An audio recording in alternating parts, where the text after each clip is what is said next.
Cool, that's dope, y'all. That's very nice. And now I'm looking at the folks that came up with school.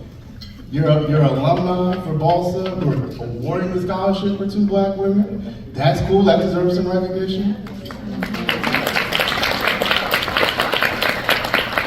The administrators that were integral to my progression at this law school are still here in this room. Let's talk about Professor Farami. Can we give it up? Yeah. I see you too. I forgot about you. She's the reason I made it. Let's talk about it. When I was here, right? I was a New York City bar fellow, very prestigious. Hey. I was very book smart, very good at studying, writing, had great GPA. And they said, now you got to go on these interviews. I went on that first interview, I had a black button-down shirt on with a silver tie. They said, you look very nice for a club promoter. Can we talk about that outfit, please, right? And that's the type of constructive feedback I needed. It's because of administrators who were honest with me and gave me the feedback when I needed. So I thank Hofstra for that and for the role that they played in me being who I am today. So with that, I kind of want to just share a couple of things.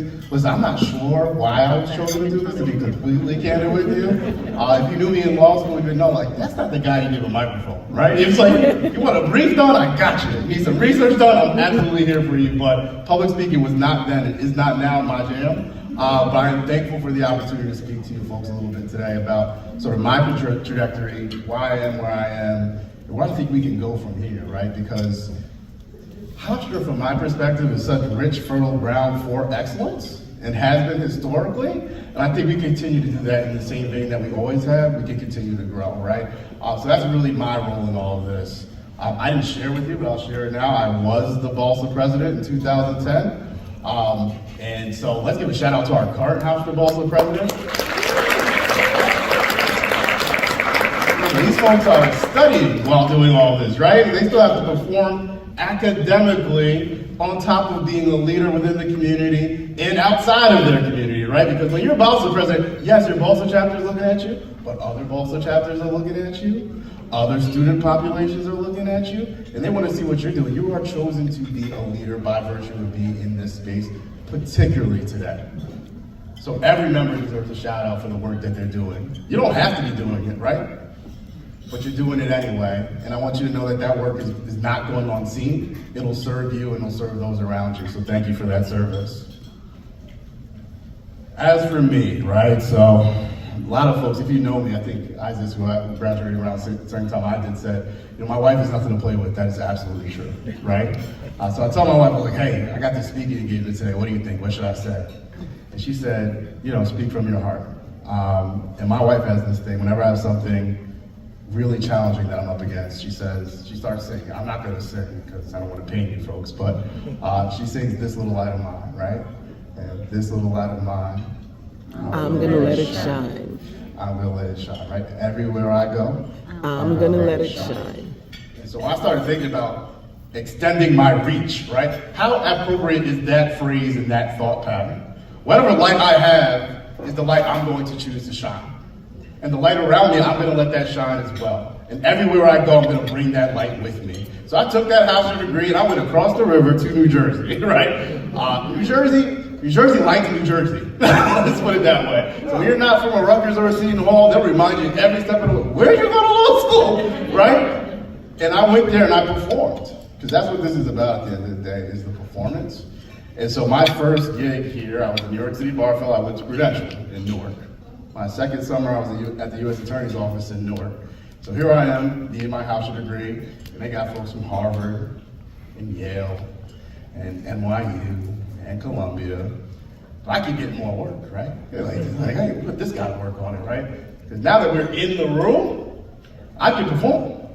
And I want to remind you all of that here today, because people will tell you, you're going to hear from every position that you're in that you don't deserve to be here. There's always a two that people will try to attach to you. You're too young, you're too old, you're too tall, you're too short, you're too black, you ain't black enough. There's always something.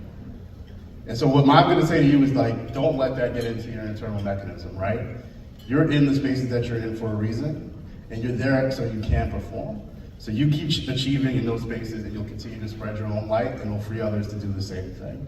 Because now, any space that I've occupied, if there's a Hofstra applicant, they're like, oh, I know somebody who went to Hofstra. And that's the baton that you folks need to carry and pass on. So with that, there's just 5 things that kind of were percolating in my mind when I thought about, well, these folks, and I'm glad that you all ate. I was like, wait, you guys want me to speak for 20 minutes in front of some folks that haven't eaten yet? So I'm glad everyone is fed, so I can share a little bit with you about what's been valuable for me and things that I want you to kind of keep top of mind when you're evaluating your next steps, when you're evaluating how you can be of support. And the first one for me is always know your worth, right? This is critically important because it goes back to my earlier point. There's always someone that's going to be trying to devalue you. Sometimes intentionally, sometimes unintentionally, sometimes by virtue of the environment that you're in. One of the stats that are in here is beautiful. It says that our mission is to expand the 5% of Black attorneys. Think about that, 5% of Black attorneys. Means for every 100 attorneys that you meet, only 5 will look like us. That's where we are. C-suite is even a small number. So you get in that room, there's a good chance you're going to be the only one. And it's up to you to decide, what does that mean? Does it mean that I'm less than? Or does it mean that there's systems that have been created that have kept my people out for a long time? And we're just now starting to think about making changes related to those systems. So you got to own that reality, and you have to know your value. And part of knowing your value, I think, is also bringing value, right? So this is a competitive space. You get into rooms like this by virtue of being like the top 10%, top 5% in your undergraduate institution. And then you get here and you realize we all can't be in the top 5 or 10%, right? There's just the numbers of what we are. So what value can I bring? How can I continue to excel in this space? And if you get into a law firm posture, grades turn into money. How can I generate money in this space? If you get into a social impact situation, how can I improve this community? And you have to keep that center of mind. How am I adding value in every environment that I occupy? There's one thing to know your worth, but other folks gotta know it too. And I don't take for granted, I graduated into a recession. It was ugly out there. It was real ugly. I went to law school, everybody was like, oh my gosh, your grades are so good. You're gonna go out, you can make $160,000, which is no money now, right? Everybody's like $225 now in New York for first year associates, but you can make $160,000. I took a state level clerkship in New Jersey for $45,000 before taxes. All right? I was like, this is not what I thought it was gonna be. But you keep going and you learn. So I don't take for granted that you folks are now in a post-pandemic environment, right? And so I want to be honest to that, because I know when I graduated and I was hearing from folks who were like at the Scattons of the world, they're telling me it's smooth sailing. It's like your sales and my sales don't quite look the same, right? So I know my sales are different than you guys. I didn't interview on Zoom, right? I got to look and feel the people I was interviewing with, and you folks lost that opportunity in a lot of different ways. I am so thankful for rooms like this, because this is where I did my most learning. Najee, who was my roommate, I should stop saying that. We lived in the same apartment in law school. We were good and grown. We were in law school. He has that gift of gab, man. You talk to Najee, you feel good. You feel like you take on the world, right? And so when I'm seeing that and I'm saying I got to get some of that for myself, it's like doing that learning, centering people around you who can offer some mentorship is going to be so important for you. You know, on the way here, I was with my mother and my son who were sitting over here, and I had them listen to motivational speeches for an hour and a half, and I'm like, you know, I gotta get right. I wanna make sure I say the right thing, right? And there's one fellow, and he's like, you gotta want it more than you wanna breathe. My son's like, yeah, you gotta want it more than you wanna breathe. I'm like, no, I like breathing. For one, and for two, just wanting it is not going to make that much of a difference. You got to do some stuff to get into certain spaces, right? I want my loans to go away, right? You know what I'm saying? There's things that I want. But the desire is not going to make all the difference in the world. You really got to perform to make some of the changes that you need to make. So let this be a reminder. Not only do you need to know your value, you got to show your value, right? It's one thing to be the light, but you got to shine. And so find those opportunities to shine. And that's really the only reason I'm up here, right? This is not my comfort zone. Again, if you said, write me a report on DEI and the status of this in the employment space, cool, happy, comfort zone. This is not. But I'm going to continue to push myself into those spaces of discomfort because I think there's value there. You can't succeed in a comfortable place, right? You chose law school. That ain't comfortable. There's plenty of things that are way more comfortable than law school, but you chose law school. So I'm encouraging you to continue to do that for yourselves. Pick places where you can show your value, right? Second thing, I promise not going to be too many page turns here. Know your why. Who is it going? Know your why is really the only reason I'm standing here, right? Because there will be days, there might be weeks, there might even be months, where that why will be the only thing carrying you through, right? Y'all get into bar prep, I'm not gonna scare nobody off today, but when you get into bar prep, there'll be some days it's like, man, medicine might have been okay. My mom always tells me, she's like, if that's ever a day that you're not enjoying work, you want to be a dentist. I'm like, it's a little derogatory to dentist, but I appreciate the sentiment that I can change courses, right? So what was my why? My why when I came into law school was really centered in civil rights. I grew up in Jersey City, New Jersey, not New Jersey City, New Jersey. Jersey City has gone through some changes over the last year. But when I grew up, it was a rough place. And it was a rough place with some real pockets of opportunity, right? So the downtown Jersey City was money. You had the banks down there. And then everything else was kind of left astray. You had to figure it out. And so for me, I was like, well, how do I connect the talent that I'm seeing with the opportunity that I see over here? And that's really been my life's work, right? I went to a prep school for high school. Still broke, we had no money, my mom will attest to that, but she always encouraged us to get the education and get the opportunity. And so I got some scholarships and some stuff like that, and it got me into these schools, and I started to say, well, these folks are not better than me, right? And beyond that, some of these other folks that are in the rough parts of town are better than me in certain instances, right? So I got this elite track training from St. Peter's Prep. I'm on their varsity team as a freshman. I'm 2 years younger than everybody else on the team. I'm like, I'm it. What are you gonna say? Like, I'm him, right? That's what they say, I'm him. So I take my elite track scholarship having stuff back to the streets and I say, now y'all can beat me. Who wanna race? I get blown out. Okay? This guy had wheels on him. And so it goes to show you that training is just one piece of this equation, right?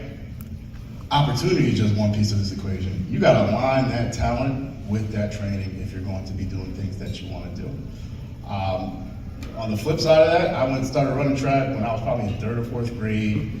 And for me, the objective in a track meet is to win, right? Didn't matter the margin to me, I just wanted to win. So if I win and you're right behind me, I'm cool. So another young lady who was running a meet, and again, we're in 3rd grade, so we're like 8 years old, who wins by like a wide margin. I mean, you see her across the finish line, there's nobody behind her for like a long time. And she gets pulled aside by her parents and her like independent coach. And I think they're gonna congratulate her. They laid into her. They said, you didn't beat your previous time. For all the training that you've been doing, we're expecting more from you. I mean, she's 8. So I'm saying to myself, she won the race, right? And for me, what it highlighted was, where we need to set success has to be different. It's unacceptable for us to just win anymore. We have to win with it in mind for what doors are we opening for the next person. We need to win by the widest margin that we can because we know that the next person that comes in the door that looks like us is going to be evaluated by the standard that we set, for better or worse. And that's the reality of this situation. So it's a weight that we carry and it's not fair. But it's something that we must do because that's something that we're responsible for. If we can carry that weight for the next generation, I think that is our responsibility. So know that value and make sure that people appreciate it. This one too. Be a light and magnify your community.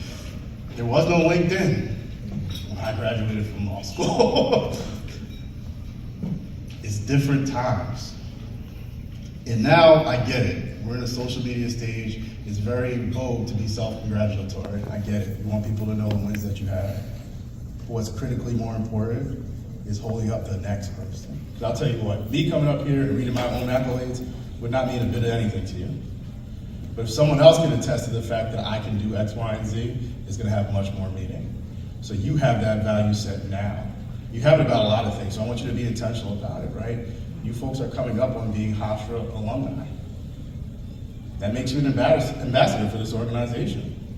If you wear it proudly, you wear it well, that's something that serves this organization and serves you. You guys are BLSA alumni. That's real. Like, I'll tell you, me personally, every time I've done some hiring, I'm like, well, what were you doing when you was over there? What were you doing when you were over there? If I see a BLSA treasurer job, it's like, oh, you were handling money for a group of black folks in law school? Like, that's serious. Everybody want to know where the money go, right? Like, well, we ate pizza all semester, that's all we did. So yeah. So I know that these are things that you give it. I'm trying to fight me. Budget to one. So those pieces I think are important. So more so than just congratulating yourselves, find someone else to congratulate. You folks are literally standing on the shoulders of giants. There's people who are not in this room, but are still very much in this room, who support the cause of black law students. Don't take it for granted, and I appreciate it and thank you at the top of the program. You folks raised like $6,000 to do the work that you needed to do. That doesn't happen everywhere because there's folks that are invested in your success. Financially, emotionally, like we want to see you win. So take advantage of that. Ooh, this one's important too. This one's a little bit more challenging, so just brace yourselves. Mentor and be mentored. Mentor and be mentored. I find that people are good at one or the other, but they never want to do both, right? Like, it's like, nah, I know how to do it. Let me find somebody else to teach how this goes, right? I'm the mentor. No. Each level has the next level. I hope I'm in the middle, right? That's my hope for myself. I hope this is the middle for me. I expect there to be more for me. I definitely expect there to be more for you. So you find someone to mentor. When that 1L comes in, because you remember what that was, you got all them books, right? You don't know where to go. You're the only one in your class. Now they talk about slavery, right? Oh goodness. I get myself into, right? If you go find that person, you tell them it's gonna be okay. Others have done it, and we will do it too. Law school's a snapshot, it's 3 years of your life. That's it. Shorter than college. Think about that. This is gonna go by, you have some more stuff to do. So you make sure you mentor somebody, but also be mentored, please. Trust, I get it. In the age of the internet, you can Google everything. Even on the way here, I was like, well, ChatGPT, what do you think I should say? Right? You can find the information, I get that. But there's no replacement for mentorship. There just isn't, especially in this profession. This is a people profession. We talk about sports like hard work, that's what it takes. That's what you need to do, hard work, that's all you need to do. Law is not like that. You can hard work and be in a cubicle for your entire professional life if you don't have the right relationships. Or you got one wrong relationship, let's put it that way. Like, you stepped on the managing partner shoe the first day of work, and now everything is just like uphill for the rest of your career, right? So make sure that you're being mentored. Who do I need to be speaking to? How should I be thinking about this issue? What should my next professional step be? These are the things that you can't have the answers to, right? And so you want to crowdsource the information. I'm not saying take everything that you hear as gospel gold, but you have to bring it in as factors in your decision making, just so you're not making the same mistakes over and over again. The word you folks use for this program is expanding. You want to expand that reach. If you're running in place, you're not expanding anything. You're exerting a lot of effort, which is commendable, but you're not getting any farther. And so I want you to think about, in the lens of that expansion, what information you need and who holds it. And if they don't look like us, get that information anyway. Do not let that be a barrier. There's folks who have occupied spaces that we were literally precluded from being in. So you can't expect to have the same set of information that those folks have. And so if there's a willingness for you to learn from them, get it. Ooh, I like this one. Ready? It's the fifth one. Be the example. Be the example, right? No matter where you are, people are going to be looking. I want you to recognize that. People are going to be looking. And a lot of them have their minds made up. Positive way, negative way. So it's on you to be the example. So when I went to that prep school, 110 pounds, 5 feet tall, and somebody said to me, "You must be here on a football scholarship."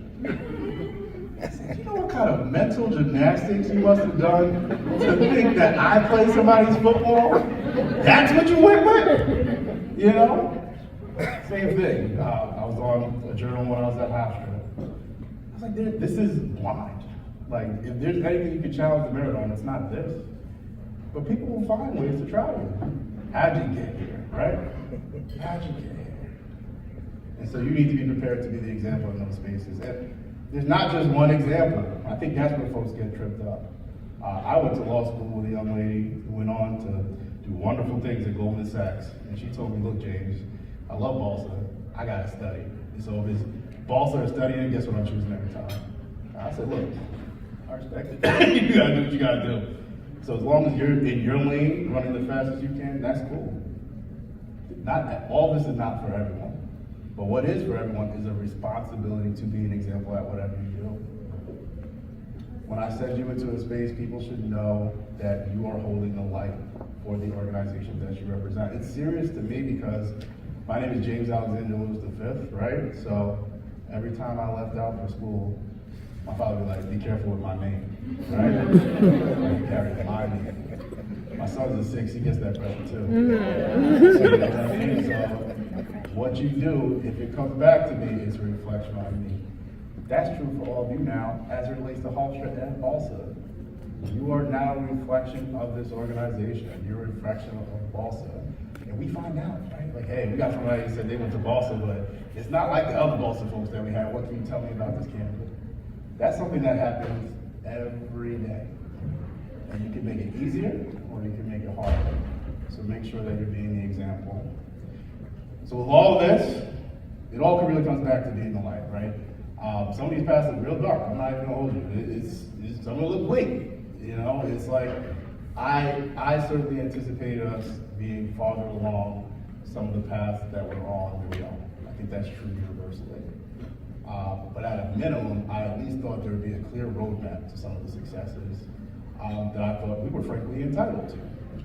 And what I'm seeing is not only is it a long course, it's a dark course where we're fighting in the dark, right? Some of these things where folks aren't even telling you, hey, this is what I disagree about. You're getting ideological perceptions that you can't find the facts to that are pushbacks for where the progress we're looking to make. And so part of this will be fighting in the dark unless we get some more light. So really that fight's gonna be there, but at a minimum, it's easier to fight in the light. So really the charge is and the ask is for each person in this room, but particularly as law students, for you folks to be the light. And being the light takes a couple of things, right? It means you gotta illuminate, you gotta share what's inside of you with the world so that you continue to progress things. But one thing that's going to be important is that you also find spaces to recharge. Again, this is specifically for my Black women in some ways. It's a different battle for you guys, and I'm clear on that, and I appreciate that. But if you keep fighting without recharging your own battery, I tell my wife all this all the time. I tell her, I'm like an iPhone, right? I start seeing, I get red, it's like 20% left, you gotta plug me in, right? My wife is like a car battery. I'm like, I haven't seen you take a break in 6 years. You know, I'm like, I can't replace you, right? So I need you to operate the way you're supposed to operate. So you need to do what you need to do to recharge those batteries. Like, there's less of us in this room, right? It's not lost on me. 5%, even split, that means 2.5% of us are in this profession right now. Think about that. It means you can go through 98 adversaries and not have somebody look like you. Right? 98 judges and not have somebody look at you. 98 managers, not have one that looks like you. Right? So we gotta start spreading the wealth a little bit. And that's our charge, is to be the light. So I hope you got something from these remarks. If not, at least you got a good breakfast. Thank you for having me. I think you can ask me some questions now, but certainly I'm here to be a resource. My contact information is available if anyone wants to chat about anything. I can be of help or connect you with someone, certainly know that I'll do that as my charge to do. But again, thank you to Officer Belsa for all the work that you're doing. You've come a long way from half-eaten pizzas at our board meeting. So thank you again for having me, and I look forward to the rest of the program.